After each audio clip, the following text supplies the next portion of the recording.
Good morning from Kumbartcho Project Farm. This is Shane here.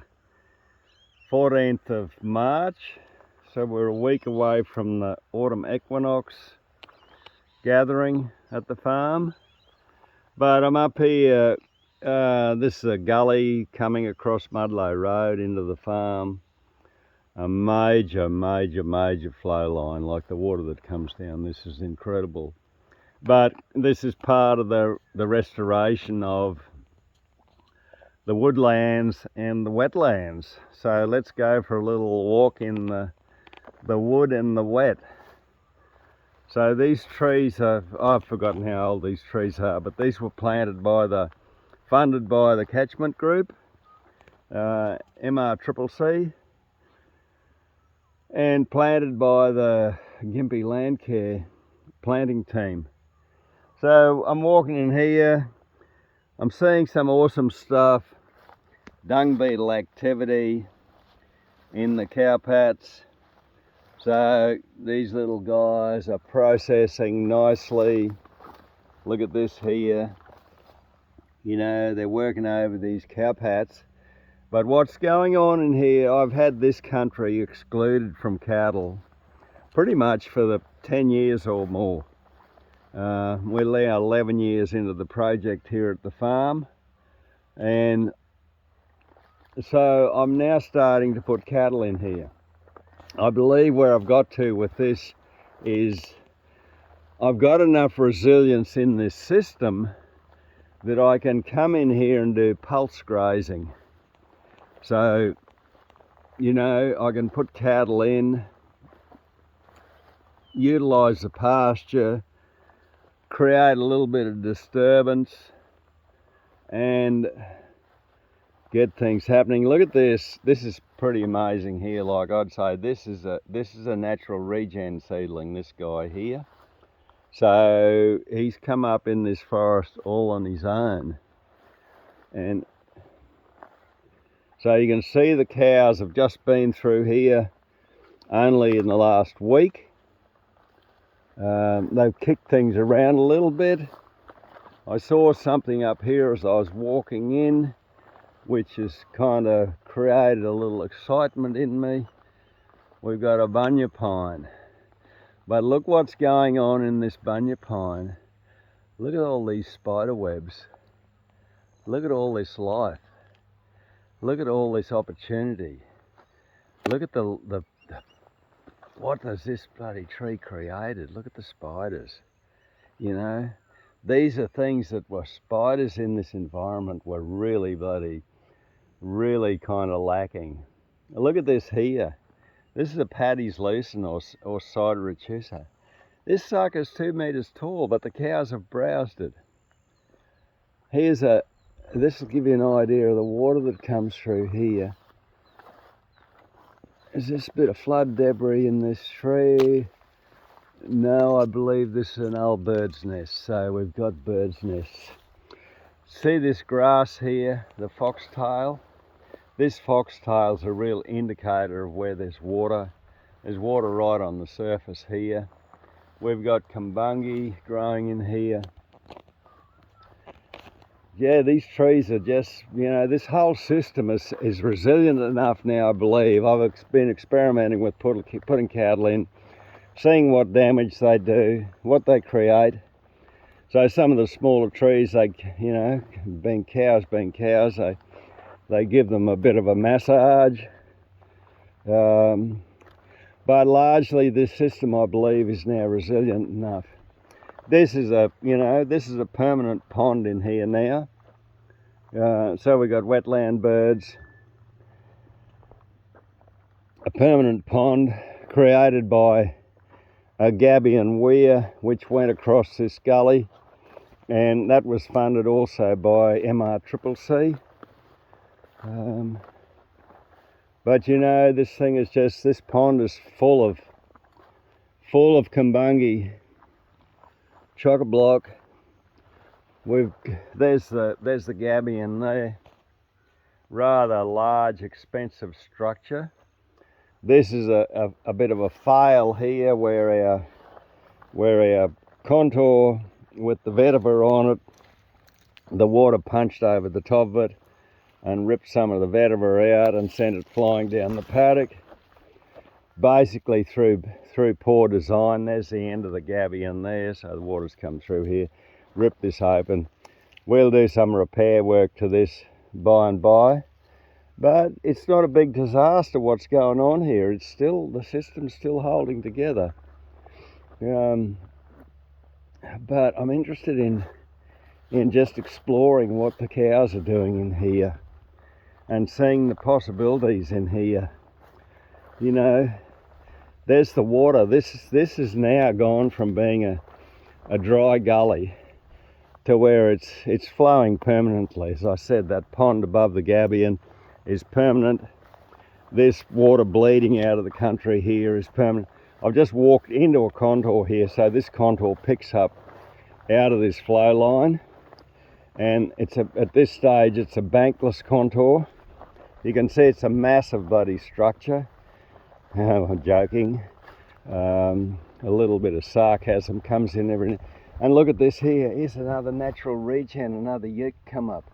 Jesus, isn't that exciting? There's the main flow line there. Bankless contour. This runs up yonder there where the tractor's parked. That's on this same contour, and that runs right around to the distance over there. You may see some buildings in the trees, so the contour ends over there, like it runs into the cattle yards and stuff, so we couldn't continue any further, but it's 700 metres. We can pick the water up off this flow line and manage it out across this country and spread it. But as I said, I've had this locked up doing restoration work.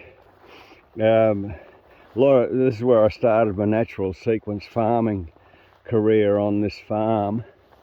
And you know, there's the odd, for want of a better word, blooper. We won't use the F word here. This is a public video. We've got to restrain and manage our language. But yeah, there's been a few bloopers here. The gabion was, you know, we built an earth structure there to watch it get washed away. We rebuilt it and watched it wash away. We built several earth structures down this gully and watched them just wash away. We ended up with the gabion and watched some disasters happen with it. So we've had about 3 patches up on that. This is another earth bank we put across the flow line because it had been excavated to go straight ahead, so they'd straighten the stream out. I got a dozer in, which actually, it over-engineered the bank, so the bank actually diverts 100% of the water instead of just taking some off and letting some go straight ahead. But you can see here, you know, this is the flow we've got in this gully. This is consistently running like this. And yeah, cattle have been through here and trampled the bejesus out of this, but it's still got what I call integrity.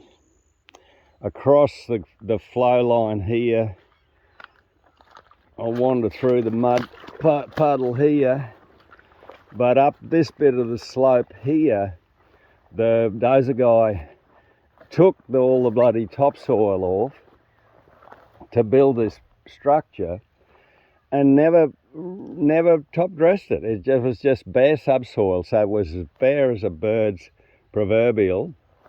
So we came in here a few years back with some round bales and some pigeon pea seed. So this is a pigeon pea here that's been heavily browsed by cows, but we ended up with a good stand of pigeon pea, and here the cows just savage this stuff. They browse it to within an inch of its life. But this is what it was like. It was all bare like this. We've got this area now largely covered. It's growing a bit of grass. It's gradually healing up. The cows have been here and created a bit of disturbance while they're browsing the pigeon pea. And that's all, That's part of the disturbance cycle. You know, nature creates out of disturbance, out of chaos. So some of these pigeon peas have probably reached their end of their life, but there'll be a heap of seed here, so the next cycle we'll get more seedlings coming up. But I've achieved what I set out to do, was start some plants growing in this rather bare area. And it's been successful, to say the least. And we come out here, this is where the gully just went straight ahead. And this structure is just way too large. I need to come in here with an excavator and break this bank down a little bit so that the big flows can go straight ahead. We don't want to take all the water, we just want to be able to manage the water and take off what's required to create more. Yeah, not much bank to take down here to let this go straight ahead, some of it. This island here in the middle, I've got some casuarinas I planted January 12 months ago,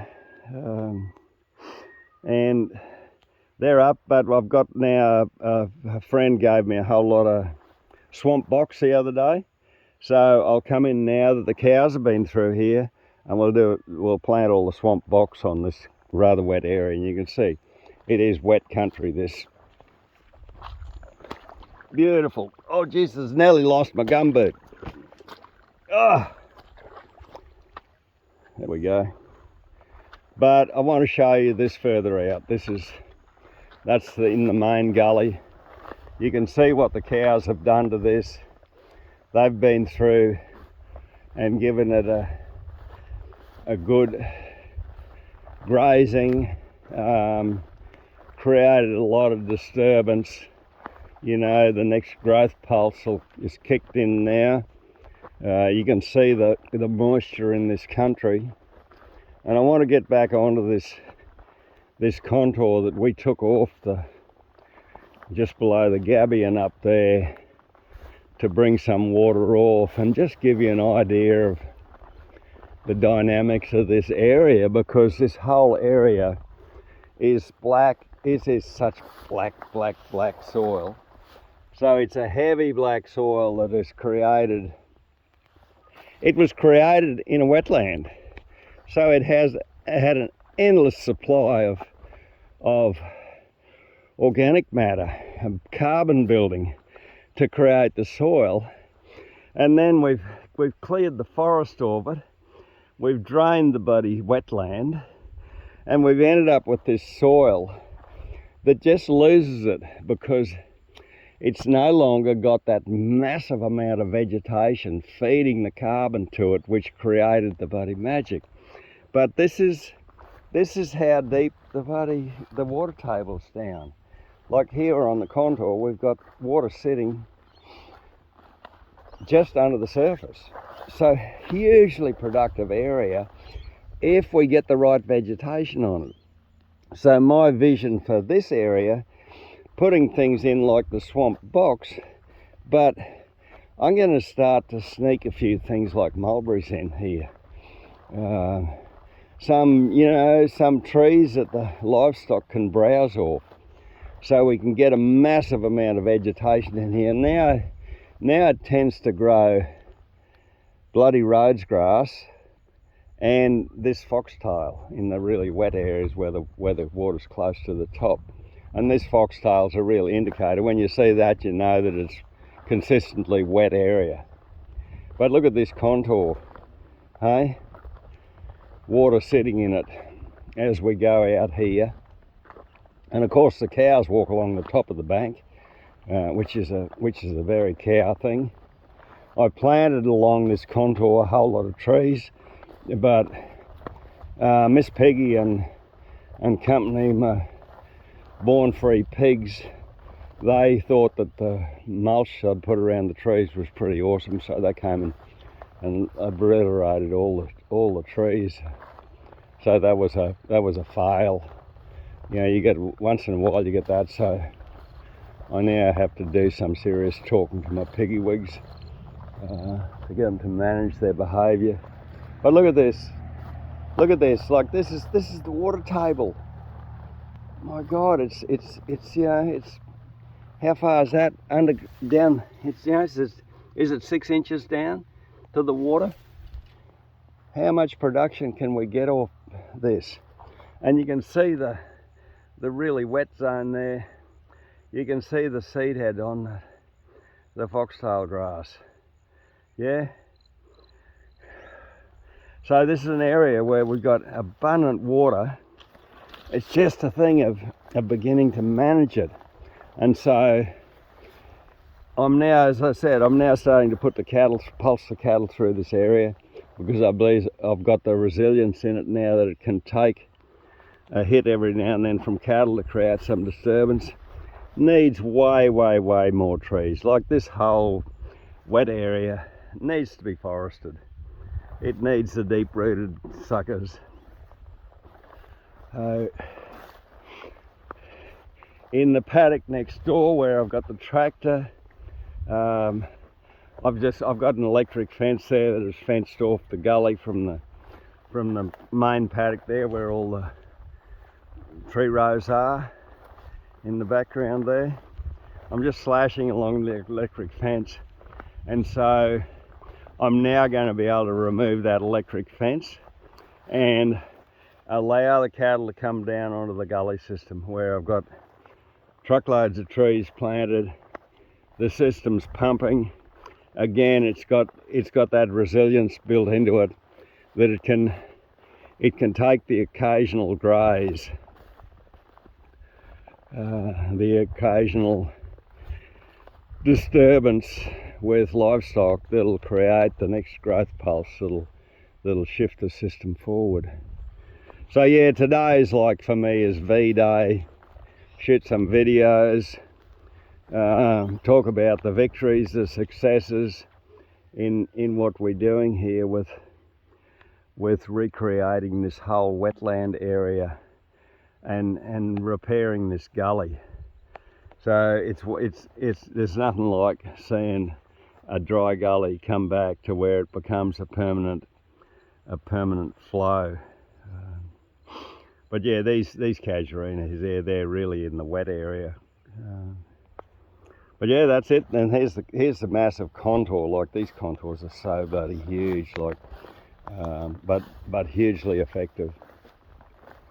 And that contour runs past the track there and runs up through those trees, and where you can see that roof in the distance there, just below that's a big old fig tree. The contour ends at that big old fig tree. So that's it. Kumbartcho Project Farm, and may we restore the forests, and maybe restore the water in these landscapes, and just bring them back to incredible health. Bye bye.